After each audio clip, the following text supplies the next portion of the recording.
Watch the ride.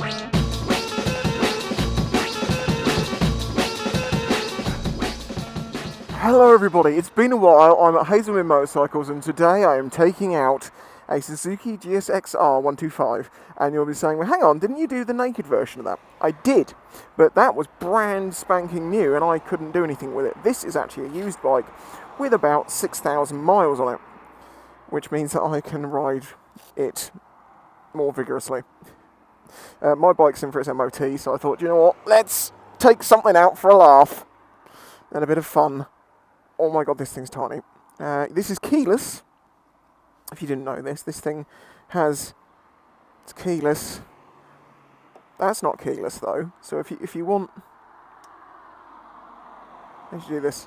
And that turns the ignition on. But if you want your key, you have to do that. And then you get a key. Honestly, I think it's the biggest waste of time and money ever. Just have a key in it.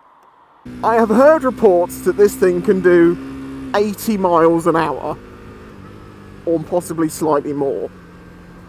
Well, I am going to bloody find out. I'll be honest with you, I'm 6'4". I'm not a little chap. The chances of this doing that with me on it are low. Oh my god, it's so cold. There is nowhere near the wind protection. Well, I'm comparing this to my 600cc like XJ6, which is massive and has a huge tank, and I can hide behind all the fairings, and you don't realise how good a bike is at its wind protection in the cold until you get on something that isn't. And as I said, I am a giant on this thing.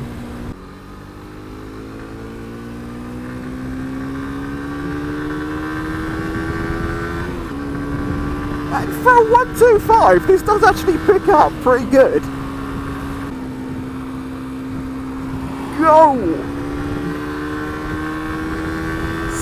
60!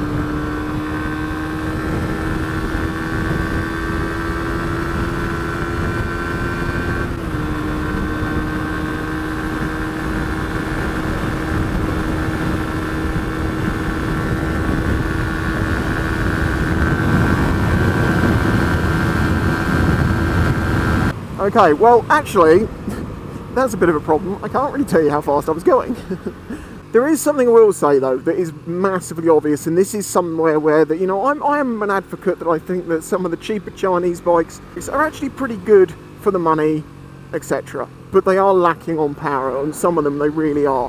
This has clearly got so much more torque. There's no effort, there's no revving the crap out of it to try and get, you know, up to normal sorts of speeds on the road. And that's where they've been falling down, and they really need to address it. You need to get the power. If you're on a CBT with not a lot of power allowed, give us all of it.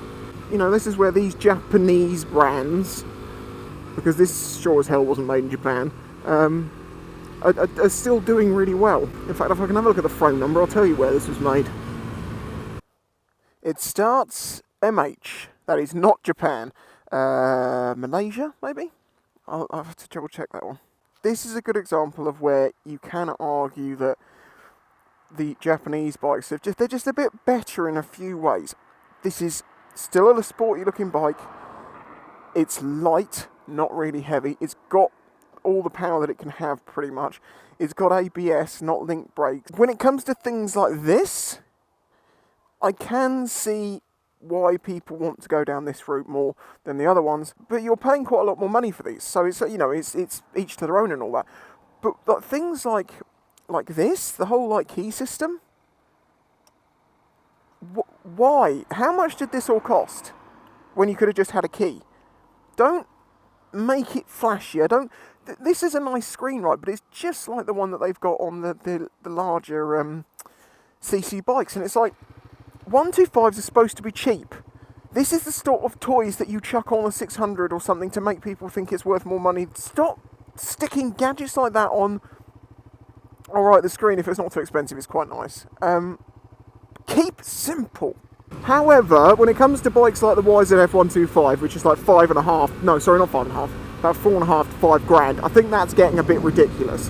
I think this is quite a bit less. Well, and this is second hand anyway, so, you know.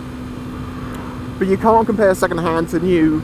It doesn't work like that, I'm sorry. So if you wanted a 125 sports bike, but you don't want to go down the Chinese route and you don't want to spend £5,000, I think this is probably the best option out there, isn't it? When I haven't tried Honda's offerings.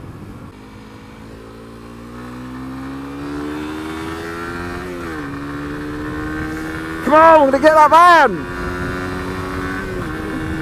It's got a shift light!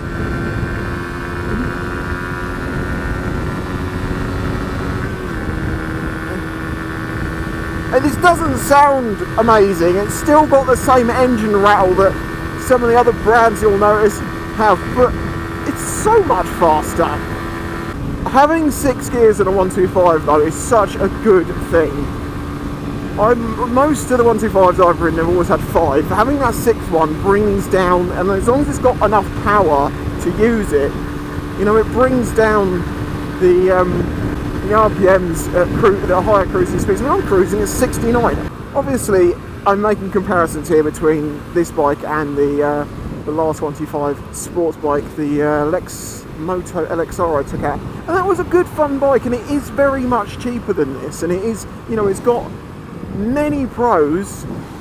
But that bike for £2,000 is an absolute steal. It's really nice, it's great, but it doesn't have, as I say, the power. It doesn't have as much performance as a 125 can have, and my god, 125s need everything they can get. I mean, especially when I'm on them, to be fair. But this is so much lighter than that, and it's got power as well. It's like, well, you get what you can get for your budget. When it comes to a general commuting bike, it's not so important. But when it comes to, if you're buying a bike like this, you're wanting to learn what a sports bike feels like. No 125 sports bike is a true sports bike, but there is some feel, and the positioning and stuff, if you get used to that as you build.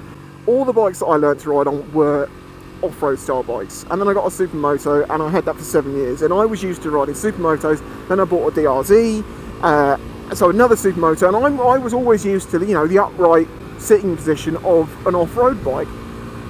So when I went and bought my XJ6 and I also started reviewing other types of bikes and stuff, that was something I had to do. I had to learn to ride this style of bike basically from scratch, because it was so different.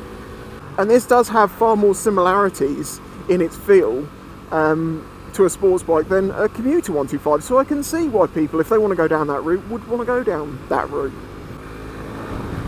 No!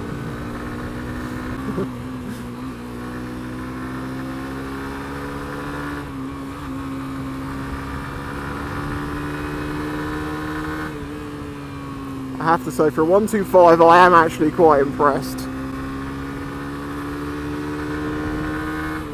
I don't know, it doesn't sound like it should be producing any more power, but it suddenly just gets this extra bit from somewhere.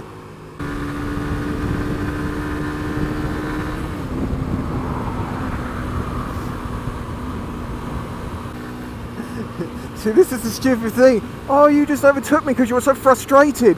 How frustrated are you now? It's a double white line. Do you know what would probably really annoy her?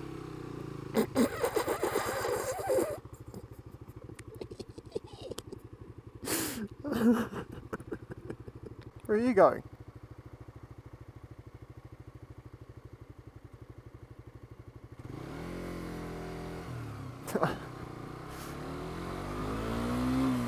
Come on!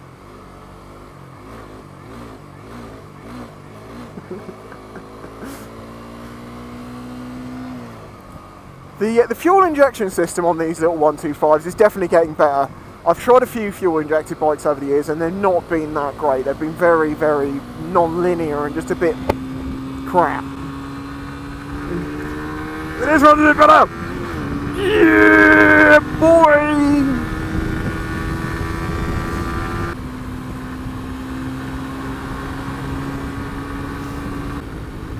Come on.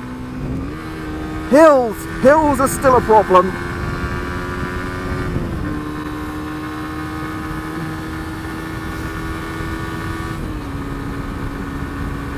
It is so much colder here than where I live. I mean, I'm only like 20-30 miles away, but it's noticeably colder. Ooh. Cows! Hello, my cow friends. Look, he's rubbing his nose. Hello. It's too cold to stop. I like the geometry of the front end of this as well. It's going to be a bit weird with me being to talk, I'm not in quite the right place, but I like, it feels very, very sort of, what's the word, telepathic. I know we're talking about 125s here and they're always light and flicky, but there's very little, I'm not really putting any bar input into this, just resting on my palms as I go left to right, and it just tracks smoothly and nicely. There's no weirdness to it. Here we go again. See, building.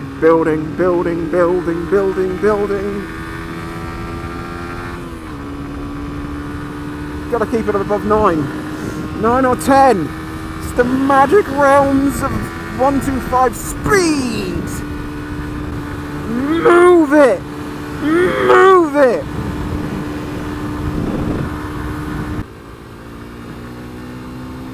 So I mean, all in all, this is a pretty capable little 125. I'm very impressed.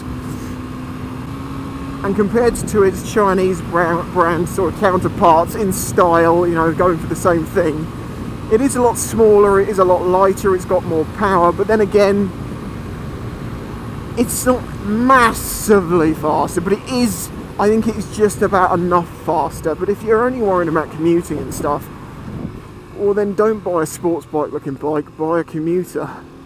Oh, I need to go and stand in front of Haslemere's heater.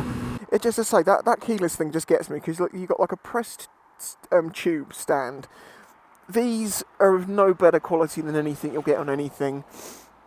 Same could be said for the levers and stuff. There's a lot of stuff. I mean, the forks don't look great. Why have all this cheap guff and then spend money on that? It's not that it's any worse than any other brand. It's, you know, they put cheaper levers and stuff on it to try and bring the price down. But I would have forgotten about that bit and just giving it some like nicer bits. Oh my god, I need to warm up. Anyway, thanks to Haslemere Motorcycles. Hopefully my bike passed its MOT, and I'll catch you all next time. If you enjoyed this video and the other content on the channel, please consider following the links in the description to show your support.